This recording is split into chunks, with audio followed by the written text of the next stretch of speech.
É com muita alegria, é com muito prazer que eu estou aqui nessa manhã para poder trazer da parte do Senhor uma palavra para a minha e para a tua vida.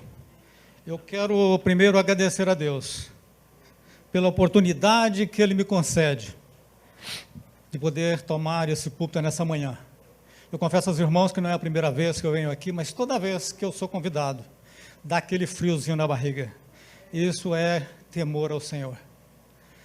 Quero também agradecer a pessoa do pastor Diego por nos dar essa confiança, de estar nos dando esse suporte e nos estar apoiando para que possamos levar em frente o ministério que o Senhor nos concedeu. Amém? Eu convidaria os irmãos nesse momento, então, para a gente estar fazendo a leitura da palavra de Deus, que se encontra nessa manhã no livro de João. Nós vamos ler no capítulo 16, nos versos de 7 a 15. Então, mais uma vez, Evangelho de João, capítulo 16, versos de 7 a 15.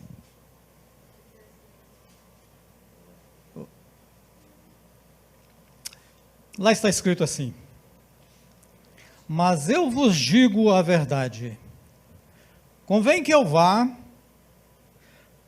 porque se eu não for, o Consolador não virá para vós outros.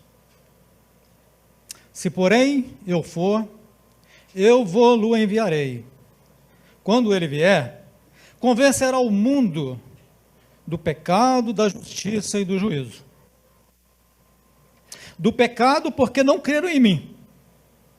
Da justiça, porque vou para o Pai e não me vereis mais. Do juízo, porque o príncipe deste mundo já está julgado. Tenho ainda muito que vos dizer, mas vós não podeis suportar agora. Quando vier, porém, o Espírito da verdade, ele vos guiará a toda a verdade, porque não falará de si mesmo, mas dirá tudo o que tiver ouvido e vos anunciará as coisas que hão de ver. Ele me glorificará, porque há de receber do que é meu e vos-lo há de anunciar. Tudo quanto o Pai tem é meu. Por isso é que vos disse que há de receber do que é meu e vos-lo há de anunciar. Graças a Deus. Queridos, essa passagem se encontra no momento anterior à crucificação de Jesus. Na noite anterior, aliás. Ele está ali com seus discípulos, está revelando para ele algumas coisas, para eles, que iriam acontecer, que era necessário acontecer, mas ele não pôde revelar tudo, porque eles não estavam preparados, eles não poderiam suportar. Mas aquilo que poderiam entender e suportar, ele estava declarando. E ele estava deixando eles saber que a hora dele tinha chegado. Que ele tinha que partir e havia um motivo para isso. Só que os discípulos estavam se sentindo órfãos naquele momento. O que eles pensavam é, após tantos anos de caminhada juntos, aliás, alguns anos, não tantos, alguns. Agora ele vai embora, nós vamos ficar sozinhos. Mas, na verdade, não era isso que Jesus estava tentando explicar para eles. Na verdade, Jesus estava dizendo para eles, hoje eu, encarnado, eu não posso estar com todos vocês em todos os lugares ao mesmo tempo. Então, o que eu preciso é de cumprir a missão que o Pai me deu. Eu preciso partir para que assim eu possa enviar o Consolador, o Espírito que consola, o Espírito que dá sabedoria, o Espírito que é companheiro. E esse Espírito estará com vocês onde vocês estiverem, até a minha volta. Mas eles não estavam entendendo isso. Então, querido, o Espírito Santo ele é a fonte de todo o poder da igreja. Assim como é um motor para um carro. Ou seja, ele é a fonte de energia. Não adianta você ter um carro novo, bonito, no estacionamento, que todo mundo olha e fica surpreso, se ele não tiver motor, ele não vai a lugar nenhum. Assim somos nós, crentes, que ouvimos a palavra de Deus, que até memorizamos versículos bíblicos, que conhecemos até a palavra de Deus, mas não conheceremos a Deus se não tivermos o Espírito Santo.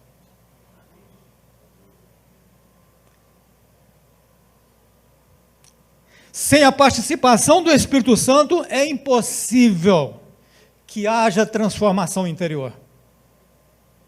Nós precisamos da atuação do Espírito Santo em nossas vidas, para que haja essa transformação. É também impossível que a igreja seja aquilo que o Senhor projetou, sem a participação do Espírito Santo. O próprio Jesus nos disse, que sem Ele, nada poderíamos fazer. Essa passagem se encontra ali em João, capítulo 15, versículo 5. No texto que nós acabamos de ler, ele se referiu ao Espírito Santo como o Espírito da verdade, queria guiar-nos em toda a verdade. Querido, nós precisamos de igrejas cheias de crentes pentecostais, crentes que creiam no Espírito Santo, crentes que tenham intimidade com o Espírito Santo, para que nós possamos realmente ter o poder e a força necessária para levar a obra de Deus adiante. A salvação ela é individual. Nós a alcançamos no dia em que nós entregamos a nossa vida ao Senhor Jesus. Mas para que nós venhamos a experimentar o que é o céu aqui na terra, nós precisamos da intervenção do Espírito Santo. Nós precisamos estar unidos no mesmo objetivo. Nós precisamos da atuação dele no nosso meio. Portanto, nós vamos ver algumas atuações do Espírito Santo na vida do homem e na vida da igreja. E é interessante porque a gente ora, a gente canta hinos de louvor, a gente fala do Espírito Santo, mas nem sempre nós damos o valor que ele realmente tem e merece. Porque o tempo de Jesus na terra já passou. O tempo dele era quando ele estava formando a igreja, quando ele estava escolhendo os seus discípulos, em que ele estava pessoalmente aqui na terra. Mas hoje, nós comunicamos com Jesus e com Deus através do Espírito Santo. Ele que é o nosso intermediário, é aquele que está diretamente conectado a nós.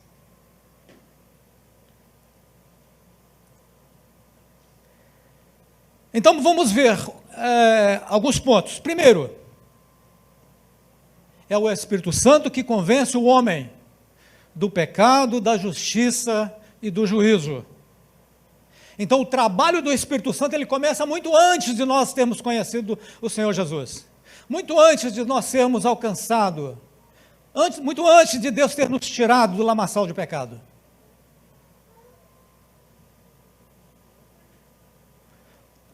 No texto que nós acabamos de ler, em João 16, 8, nós podemos ver isso aí. Quando ele vier, convencerá o mundo do pecado, da justiça e do juízo. Querido, muitas vezes nós nos frustramos, depois de um certo tempo em que a gente está levando a palavra para uma pessoa, nós estamos orando por uma pessoa, nós estamos fazendo de tudo para mostrar para aquela pessoa que existe um Deus Todo-Poderoso e que só existe um caminho, que existe uma eternidade, que nós temos que tomar uma decisão aqui na terra hoje enquanto a vida. Mas parece que o tempo passa e isso não resolve. Muitas vezes nós nos frustramos com isso. Eu quero dizer para você nessa manhã, se contente em saber que você fazendo isso está cumprindo o propósito pelo qual o Senhor te designou.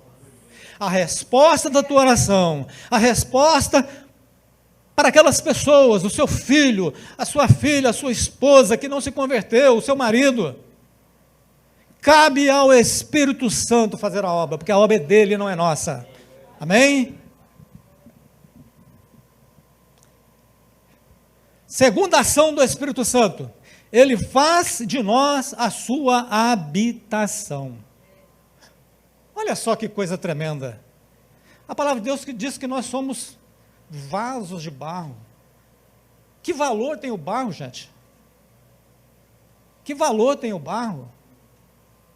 Mas Deus escolheu habitar em nós. Há algo mais tremendo do que isso, de saber o quanto nós somos valorizados pelo Senhor?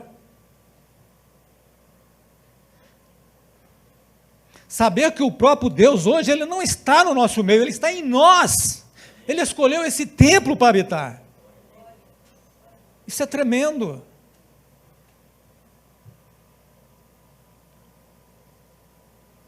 Então os discípulos, eles se entristeceram, porque Jesus iria partir, e eles iriam ficar sozinhos, mas ao contrário, Jesus estava para abrir um novo caminho, que faria com que ele pudesse estar com todos ao mesmo tempo, e em todos os lugares. Lá no Velho Testamento, a ação do Espírito Santo era algo temporário, era algo que acontecia de vez em quando. Agora, no Novo Testamento, com a ressurreição de Jesus e a vinda do Espírito Santo, Ele está conosco 24 horas. Não há por que a gente não confiar nele, não há por que a gente não clamar, não há por que a gente não ter confiança, porque a palavra de Deus diz que Ele está conosco diariamente, o tempo todo. Agora só tem um detalhe, o Espírito Santo, ele é cavalheiro. Ele não chega arrombando a porta do teu coração, nem no meu. Nós precisamos nos abrir o nosso coração e dizer para Ele, pode entrar, a casa é tua, mexe em tudo que tiver fora do lugar, tenha liberdade, a casa é tua, Senhor. E aí Ele vem, e aí Ele habita, e aí Ele faz morada.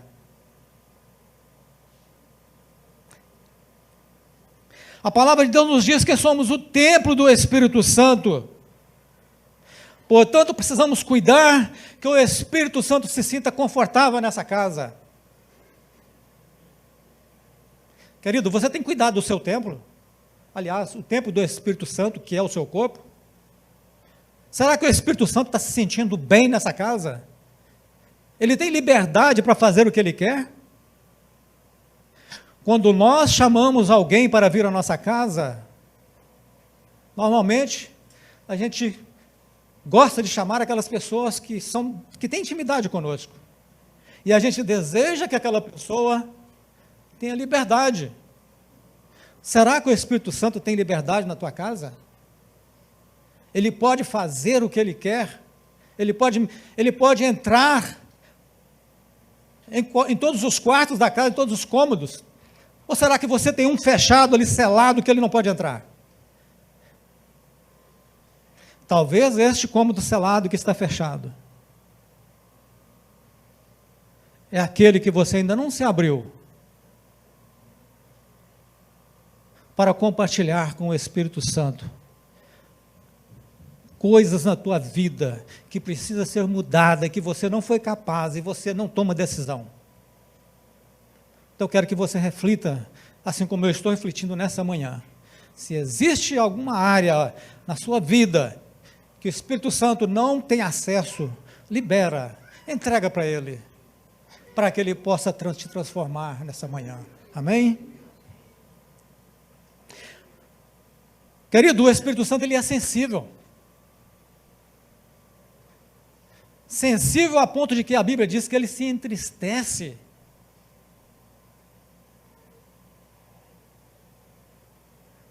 E aí a gente entende por que se diz que é uma pessoa, porque senão não haveria como ele entristecer, mas ele se entristece. E quando isso ocorre? Cada vez que nós fazemos algo que desagrada o coração de Deus. Aleluias. Muitas vezes é o pecado que está dentro de nós. E às vezes a gente pensa que o pecado é apenas atos que a gente comete, bárbaros, algo que então desagrada a Deus. Mas, querido, não é só isso. Desagradar a Deus também é deixar de fazer. É negligenciar aquilo que o Senhor te mandou fazer, que Ele ordenou para a gente fazer, que Ele nos dá oportunidade para fazer, e nós não fazemos. Negligenciar, na maioria das vezes, é mais pecado do que as coisas bárbaras, porque o negligenciar, muitas vezes a gente se conforma com ele, entendeu? A gente não toma decisão de mudança, porque muitas vezes ninguém vê, é só uma relação entre nós e o Espírito Santo, é somente nós e Ele. Mas Ele nos alerta, e nós sabemos, nós que temos Ele em nós, quando nós negligenciamos algo, pode ter certeza, Ele fala com você. O problema é, você tem ouvido a voz dEle? Mas Ele fala e nós precisamos estar abertos para discernir a sua voz.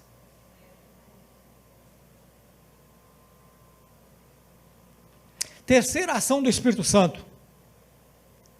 O terceiro ponto para mim aqui. Ele nos garante a salvação.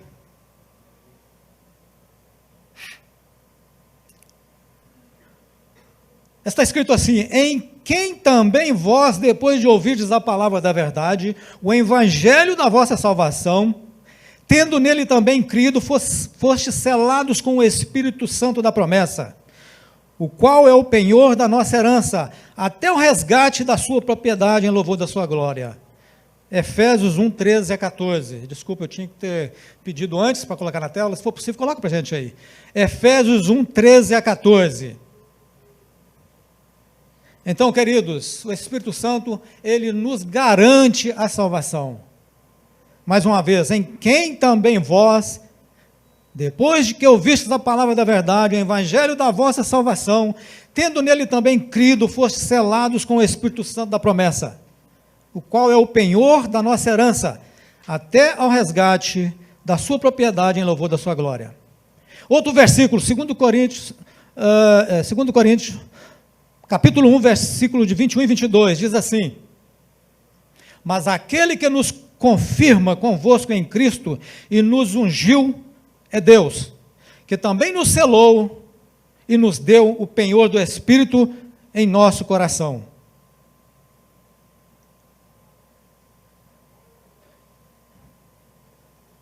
Querido, nos tempos antigos, era muito comum as autoridades, os reis, selarem documento, né? Usavam inclusive o anel, era o símbolo, selava. Quando um documento era selado, significava que aquele documento só poderia ser aberto ou pelo destinatário ou então por quem enviou. Querido, nós fomos selados no Espírito Santo. Ninguém pode tocar, o diabo não pode tocar. É só apenas nós, porque estamos com o selo da marca da promessa. Aleluia! Aleluia! Então Ele nos garante a nossa salvação. O selo também, ou marca, sempre foi usado para marcar os animais, para que outras pessoas não se apoderassem de propriedades alheias. E é isso que Deus faz conosco.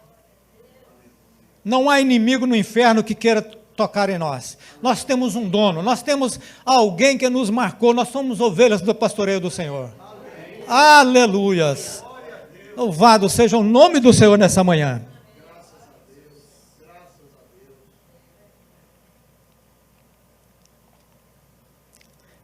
Há um outro verso que diz assim em Gálatas 5:16 e 17.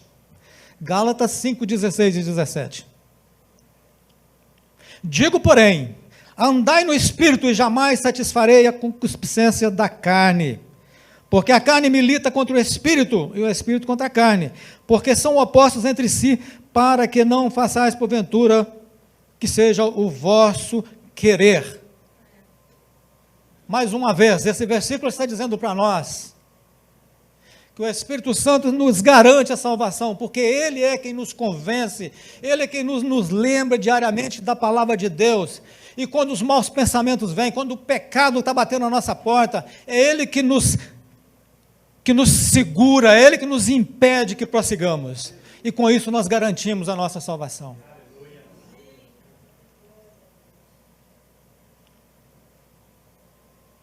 Agora, algo tremendo, tá? Algo tremendo, tremendo, que às vezes a gente não para pensar. O Espírito Santo é que une o corpo de Cristo. Ele é a liga. Ele é a substância que conecta essas células. Olha só que lindo. E Deus leva isso tão sério, que Ele nos alerta sobre pessoas que causam divisão na igreja. Querido, pessoas que não se interessam em manter unidas no Espírito, são como crianças que querem alimento, agasalho, querem abrigo, mas não se dispõem a ajudar nos trabalhos domésticos. Ou seja, é só mi, é vem a mim, é vem a mim.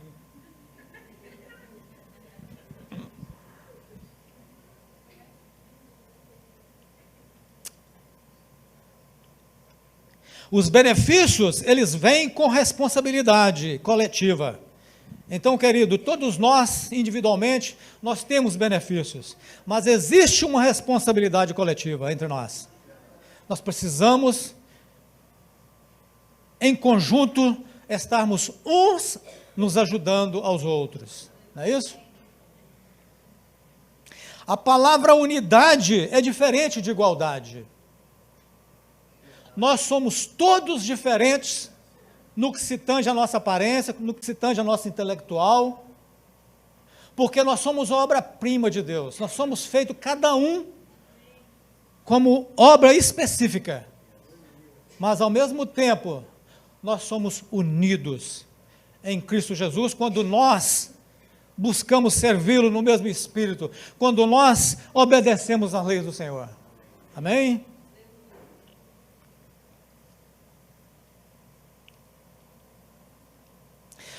Então, estarmos unidos a Cristo não significa sermos iguais, mas olharmos na mesma direção, apontada por Ele, seguindo no mesmo propósito dEle, e buscando alcançar o mesmo objetivo dEle, porque a união, tanto ela pode pender para o bem como para o mal. Então, quando eu digo a união, eu estou dizendo no corpo de Cristo, seguindo a direção do Senhor.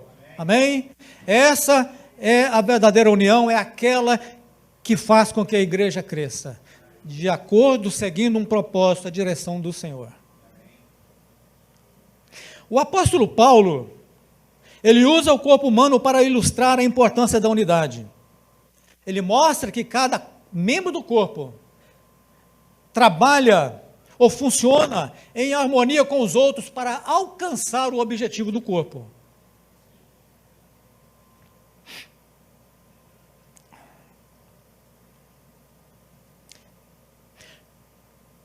Quando um membro do corpo está enfermo, todos os outros membros padecem.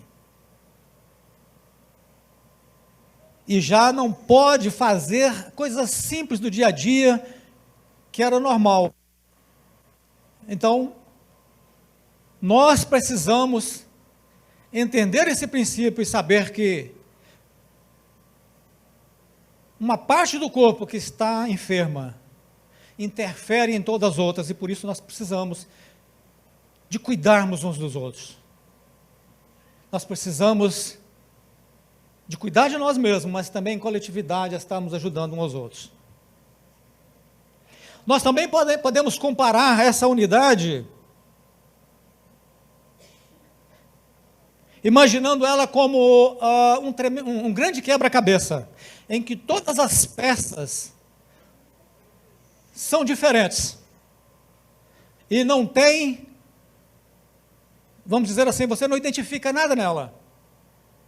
Mas quando são colocadas juntas, uma se conectando à outra, ao final, forma-se uma figura completa e nós podemos ver um todo em algo que não se via nada. Amém?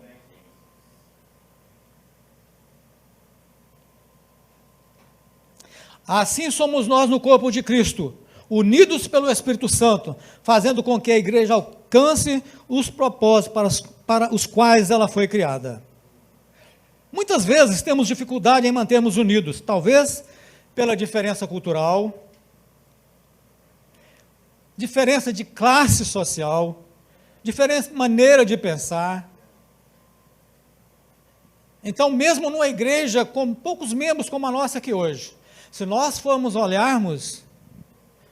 conversar com cada indivíduo, que é uma parte do corpo, todos são diferentes, todos são de regiões diferentes, nem todos vão concordar com em determinadas ideias, tá? E é interessante porque existe um dito antigo que diz que água e óleo não se misturam. E isso é verdade, até um certo ponto. Porque no momento em que é colocado um terceiro elemento, muda-se a história. Aqueles dois elementos que antes eram repulsivos, que não se admitiam a estar juntos, quando entra esse terceiro elemento, ele diz para esses dois: olha, a partir de agora vocês não vão fazer mais o que querem. Vocês vão trabalhar junto comigo para atingirmos um objetivo. E aí nós passamos a ter uma outra substância. Um exemplo típico, tá? Para quem é cozinheiro aqui, a maionese. A maionese é composta na sua base de óleo e vinagre ou suco de limão, representando a água. Esses dois elementos não se misturam. Mas quando você adere ou inclui o ovo e mexe esses três, eles acabam mudando a sua estrutura. E o que passa a acontecer? Não se vê mais óleo e água e nem ovo, passa a ser único produto, que é essa maionese deliciosa que nós comemos.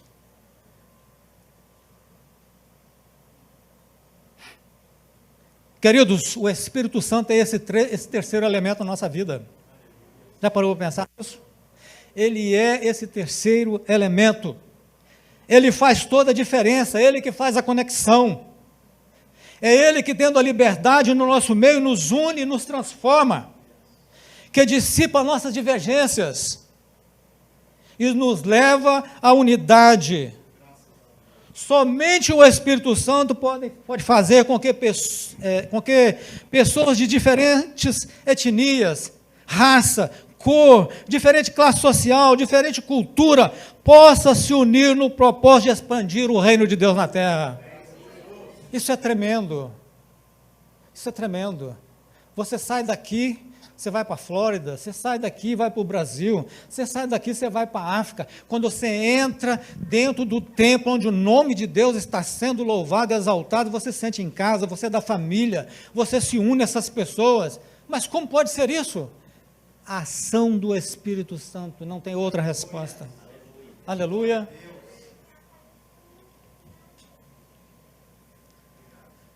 Oh, Deus, tremendo. Aleluia. Ele também é o que nos ensina e nos guia na verdade, e nos faz filhos de Deus. João 16, 13.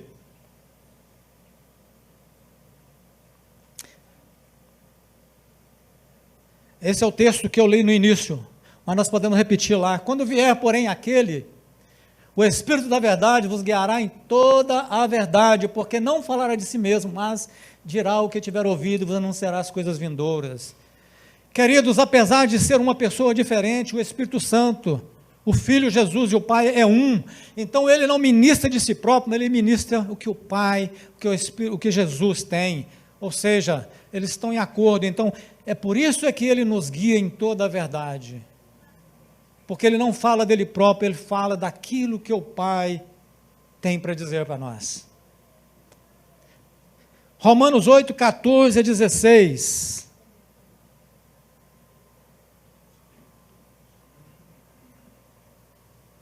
Romanos 8, 14 e 16. São 2 versículos. Pois todos os que são guiados pelo Espírito de Deus, estes são filhos de Deus. E o 16, que diz assim: o Espírito mesmo testifica que em nosso Espírito que somos filhos de Deus. Querido, não precisa de ninguém te dizer que você é filho de Deus. Se você tem um Espírito Santo, ele te testifica no seu espírito que você é filho de Deus. A certeza que nós somos filhos de Deus não é ninguém que vai dizer, nem nós mesmos, mas é o próprio testemunho do Espírito Santo que habita em nós. Amém? E em João 14, 26 diz assim: mas o Consolador, o Espírito Santo, a quem o Pai enviará em meu nome, esses vos ensinará todas as coisas e vos fará lembrar de tudo quanto tenho dito. Amém? A revelação das Escrituras Sagradas só é possível porque o mesmo Espírito que as ditou para os escritores escrever está presente quando nós as estudamos. Então, qual que é o segredo de nós lermos as Escrituras e termos o entendimento dela? É a presença do Espírito Santo. Se você não tem, a Bíblia passa a ser um livro como qualquer outro. Não tem essa revelação. Você pode até compreender algumas coisas superficiais, mas somente o Espírito Santo, aquele que ditou para os escritores, somente com a presença dele é que nós vamos entender, porque foi ele quem escreveu. Então ele é o melhor que tem para poder também nos ensinar e nos dar a revelação. Amém?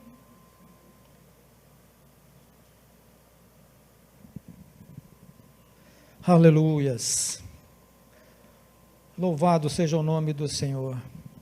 Deus tremendo. É pelo mesmo Espírito que todo engano é desfeito na vida do servo de Deus, e ele é conduzido pelo caminho da verdade absoluta, que é a palavra de Deus.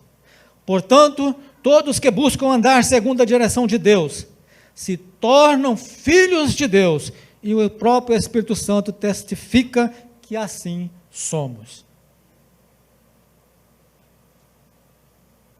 É também o Espírito Santo que intercede por nós.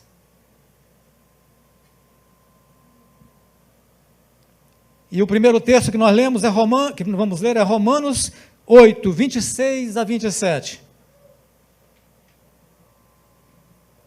Romanos 8, 26 a 27. Também o Espírito, semelhantemente, nos assiste em nossa fraqueza, porque não sabemos orar como convém. Mas o Espírito intercede por nós sobremaneira, com gemidos inexprimíveis. E aquele que sonda o coração sabe qual é a mente do Espírito, porque segundo a vontade de Deus é que ele intercede pelos santos. Queridos, a Bíblia diz que o Espírito Santo intercede por nós com gemidos inexprimíveis. Sabe o que a Bíblia está dizendo? O ser humano não tem condição de expressar o que o Espírito Santo é capaz de fazer, o que ele é capaz de levar a Deus. Porque as nossas orações, o texto diz que nós não sabemos orar como convém. E realmente não sabemos, porque nós não levamos em consideração, na maioria das vezes, aquilo que Deus quer para a nossa vida. Muitas vezes o objetivo da nossa oração é errado. Muitas vezes nós não temos as palavras que Deus gostaria de ouvir. E aí é onde entra a ação do Espírito Santo, é onde Ele modifica essas palavras, é onde Ele torna essas palavras numa linguagem em que Deus vai ouvir e vai se satisfazer, e vai se alegrar, e vai atender às nossas orações. Então, querido, se o Espírito Santo não for o nosso intercessor, muitas vezes as nossas orações ficam aqui mesmo, não passa desse teto. Porque nós não sabemos orar como convém.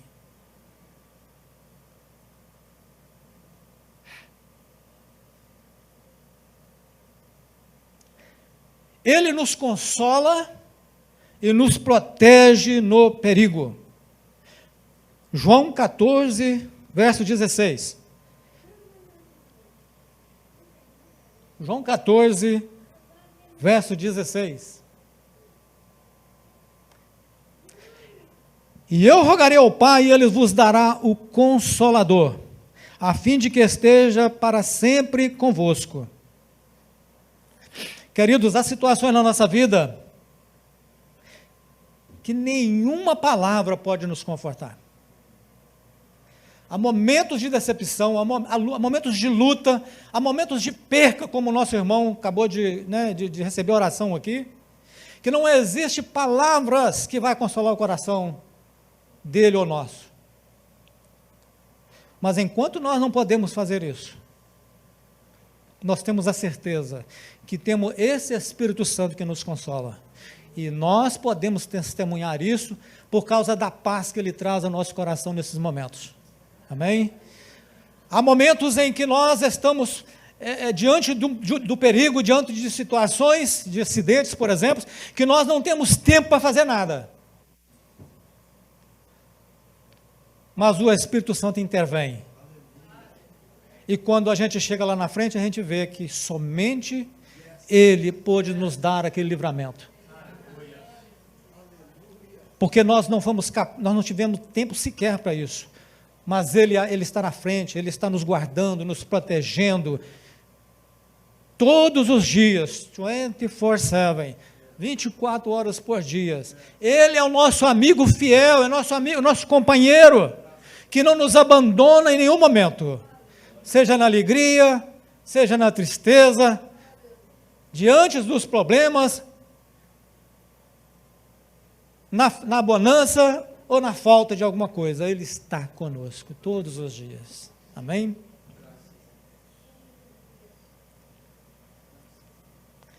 E por último, o Espírito Santo nos capacita para a obra de Deus. Atos 1:8.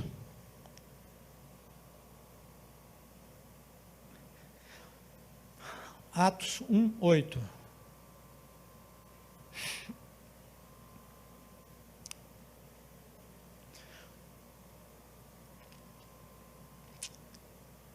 O Espírito Santo nos capacita para a obra de Deus, né? Olha só.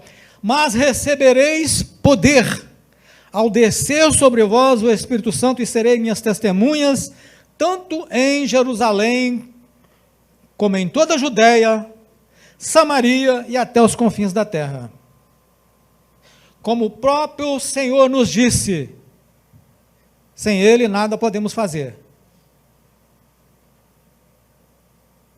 Queridos, a obra de Deus ela não foi feita, ou melhor, ela não existe para que nós trabalhemos individualmente, para que nós usemos apenas os nossos recursos, o nosso conhecimento terreno, a nossa sabedoria. Não! A obra de Deus, ela tem o seu próprio engenheiro, tem aquele que projetou, e nós precisamos da direção dele. Nós somos apenas servos, nós somos apenas instrumento nas mãos do Espírito Santo para que essa obra se realize. Portanto, nós não podemos querer levar a obra de Deus ao nosso querer, ao nosso paladar. Nós precisamos de ouvir do Mestre o que fazer, como fazer, onde fazer, porque Ele é quem é o dono da obra. Amém? E é através dEle que nós alcançamos projetos como exemplo essa igreja está vivendo hoje na África. É através dEle, é porque nós colocamos na direção dEle, e aí Ele coloca pessoas necessitadas, Ele coloca igrejas que estão em formação, como o caso dessa lá em Burkina Faso, para que a gente possa interagir com eles e fazer com que a obra de Deus cresça. Amém? Louvado seja Deus.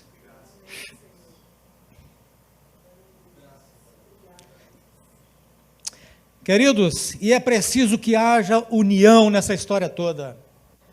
União, é preciso ter unidade.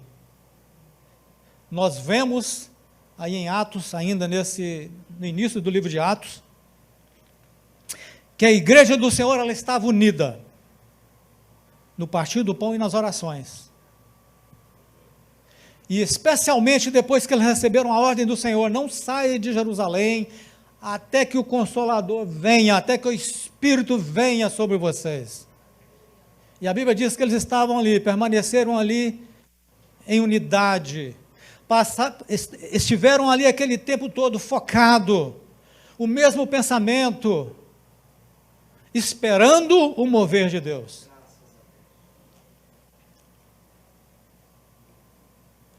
E quando chega esse momento, aconteceu o maior fato revelado na igreja, até então do meu conhecimento. Foi o maior movimento dentro da igreja que aconteceu. Porque ali em Atos, nós vimos o Espírito Santo agir de tal forma, como nunca aconteceu antes, e creio que nunca mais acontecerá.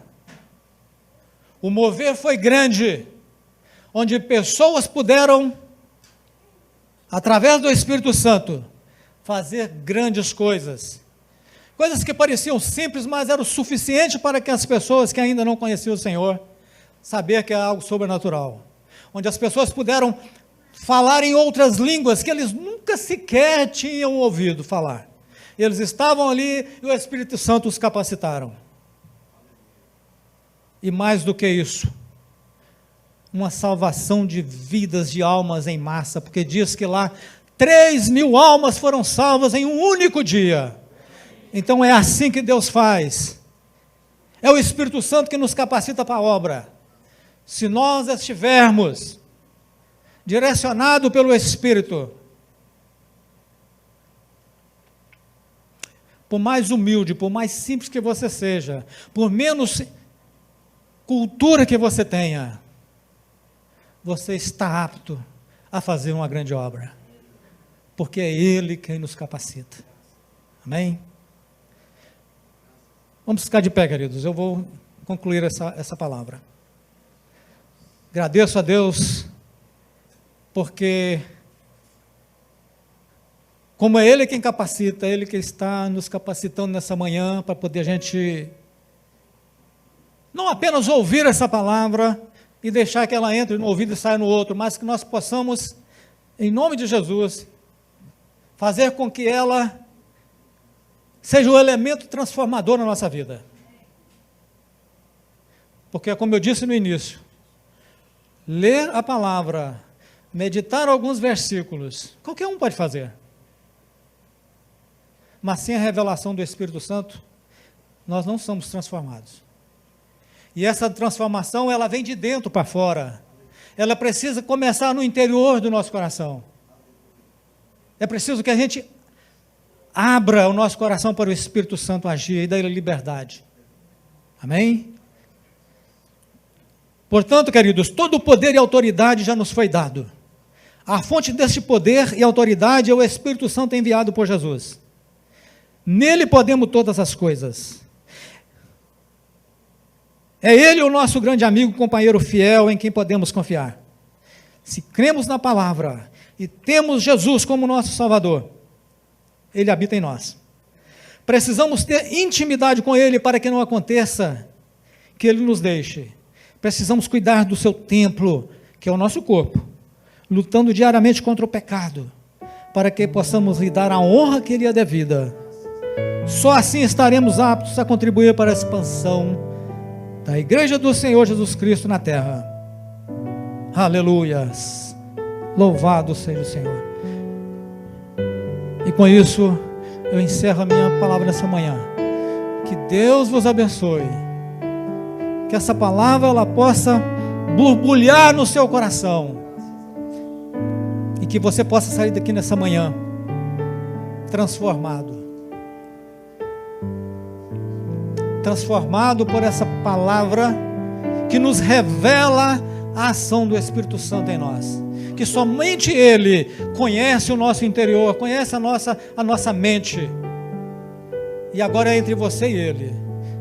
Que você possa dar a Ele a liberdade nessa manhã para entrar nessa casa, nesse templo e mexer onde Ele quiser, para que Ele possa se sentir bem, para que Ele possa se sentir alegre de viver, de ser morador, de habitar esse templo. Amém? Que o Senhor nos abençoe. Eu passo a palavra ao pastor Diego.